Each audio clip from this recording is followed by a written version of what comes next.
Welcome to the Banker Lamp. Please enjoy the video. In this video, I will show how to replace a Mazda CX-30 key battery. First, gather your essential tools: a small flathead screwdriver and a fresh CR2025 battery. It's crucial to have a clean, well-lit area to work in, preventing any tiny components from getting lost. This simple task usually takes less than 5 minutes, making it a quick and easy DIY project for anyone. Now, let's open the key fob. Begin by locating the small release button on the side of your key fob. Press this button firmly and then pull out the emergency key blade. This reveals a small slot. Carefully insert your small flathead screwdriver into this slot and gently twist it to pry open the two halves of the key fob case. Be gentle to avoid damaging the plastic.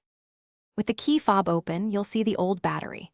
Before removing it, take a moment to observe its orientation, noting which side is facing up.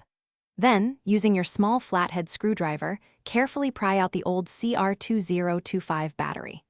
Now, take your new CR2025 battery and insert it into the slot, ensuring the positive side, usually marked with a plus sign, is facing upwards. This is a critical step for proper function. Finally, let's reassemble your key fob.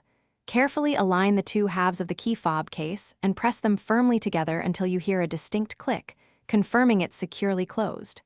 Next, slide the emergency key blade back into its slot until it locks into place. Before you finish, take a moment to test the key fob's functionality with your Mazda CX-30 to ensure everything is working correctly. You're all set. Thanks for watching. If this was helpful, leave a like and consider subscribing. See you next time.